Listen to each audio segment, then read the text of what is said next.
Selamat datang lagi di materi tentang masa pendudukan Jepang di Indonesia. Kali ini kita udah sampai ke materi tentang kebijakan sosial di masa pendudukan Jepang.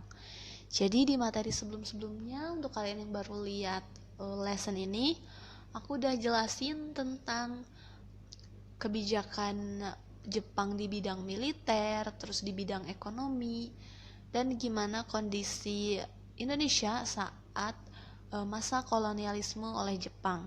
Kali ini yang bakalan aku jelasin bakalan lebih fokus ke kebijakan-kebijakan sosial, beberapa kebijakan sosial yang diberlakukan pada saat Jepang menjajah Indonesia.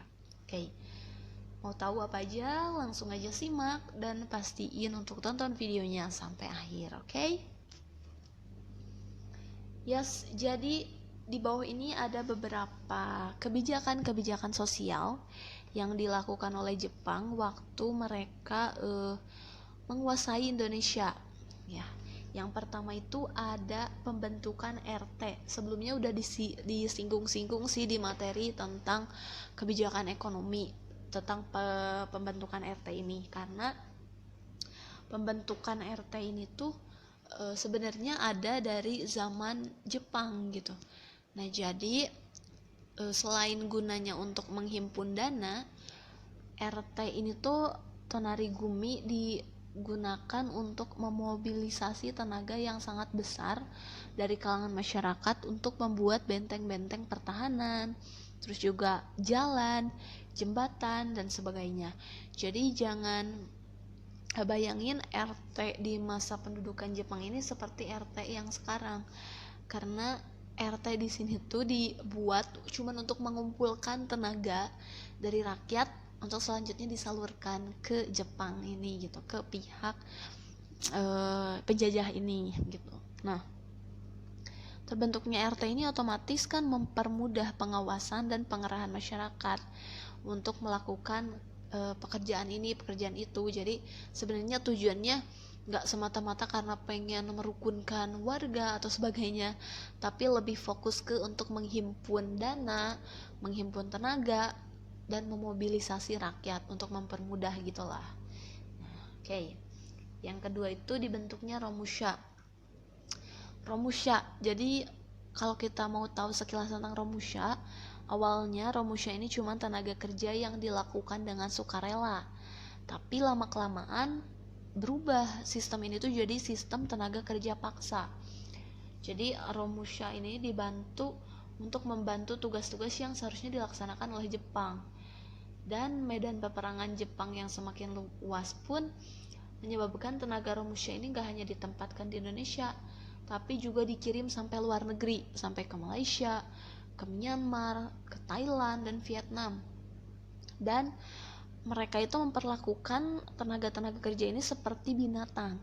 Mereka itu dipaksa kerja sangat berat, gak dikasih makan, dikasih minum, boro-boro dikasih upah gitu. Dan perlakuan yang seperti ini tuh menyebabkan pemuda berusaha menghindar dan melakukan perlawanan gitu. Tapi ya begitulah, gak bisa kita juga namanya ada di bawah koloni, jadi gak bisa banyak berbuat apa-apa gitu. Makanya waktu Romusha ini banyak banget orang-orang kita, orang-orang Indonesia yang sampai meninggal pun mereka meninggal dengan cara yang gak layak gitu, karena benar-benar harus dipush untuk bekerja ini itu tanpa ada reward, tanpa ada upah gitu sedikit pun gitu. Nah, ini dua ini tuh mungkin bisa jadi dampak atau kebijakan yang negatif ya di bidang sosial. Tapi selanjutnya ada juga penggunaan bahasa Indonesia sebagai kebijakan yang dilakukan di zaman Jepang ini. Jadi seperti yang aku bilang, kalau Jepang ini tuh pengen menghapus efek atau pengaruh-pengaruh Hindia Belanda dari Indonesia. Nah, makanya bahasa yang digunakan saat itu tuh dilarang, jadi nggak boleh menggunakan bahasa Belanda, tapi digantikan menjadi bahasa Indonesia. Bahkan di tahun 1943 semua tulisan-tulisan yang berbahasa Belanda itu dihapuskan digantikan dengan tulisan bahasa Indonesia. Jadi nggak cuma sebagai bahasa pergaulan, bahasa Indonesia pun saat itu udah mulai menjadi bahasa resmi di instansi pemerintah dan lembaga pendidikan gitu. Jadi karena kebenciannya mungkin Jepang ini terhadap Belanda, makanya lebih baik bangsa Indonesia menggunakan bahasa Indonesia gitu daripada harus menggunakan bahasa Belanda. Karena Jepang ini mengajarkan untuk nasionalisme banget gitu. Penjajahan di zaman Jepang itu boleh dikatakan emang nasionalis, lebih nasionalis gitu. Nah, jadi selain bahasa Indonesia ini boleh digunakan, bahkan juga dijadikan bahasa pengantar, bahasa resmi, bahasa komunikasi, bahasa penulisan, bahkan sampai bahasa ilmiah. Beda jauh ya sama dulu waktu zaman Belanda menjajah, penggunaan bahasa Indonesia ini dibatasi untuk mengurangi atau menghilangkan bahkan semangat persatuan dan nasionalisme di kalangan masyarakat pribumi. Jadi kalau untuk di zaman Belanda itu ini diperbolehkan, sangat diperbolehkan. Dan next, kebijakannya itu di bidang pendidikan. Jadi kegiatan pendidikan di zaman pendudukan Jepang ini memang mengalami penurunan yang drastis ya. Entah itu dalam jumlah sekolahnya, jumlah muridnya, jumlah gurunya. Jadi di zaman Jepang itu beda gitu sama sebelum Jepang menjajah Indonesia. Jadi kalau kita lihat ini dia ada pendidikan di masa pendudukan Jepang. Jadi ini tingkatan-tingkatannya sebenarnya hampir sama kayak tingkatan sekolah di kita sekarang, karena emang gak terlalu jauh gitu. Setelah Jepang menjajah, Indonesia merdeka, terus sekarang mungkin efeknya juga masih ke bawah gitu. Jadi di zaman itu tuh cuma ada sekolah dasar atau namanya Gokumin Gakko. Gokumin Gakko ini diperuntukkan untuk semua warga masyarakat tanpa membedakan status sosialnya.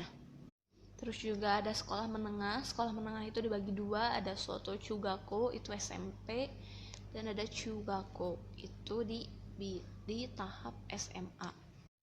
Selain itu juga ada beberapa sekolah-sekolah yang dibentuk khusus untuk vocational jadi kayak SMK gitu di zaman sekarang. Ada sekolah pertukangan, ada juga sekolah teknik menengah, ada sekolah guru, dan untuk sekolah lanjutannya atau mungkin kayak sekarang itu perguruan tingginya ada dua, ada sekolah tinggi kedokteran sama sekolah tinggi teknik, Ika Daigakko dan Kogyo Daigakko.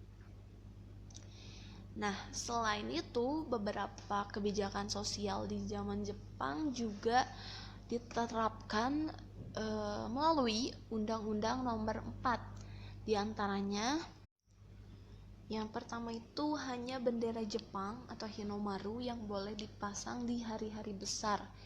Jadi saat itu Jepang memerintahkan gitu.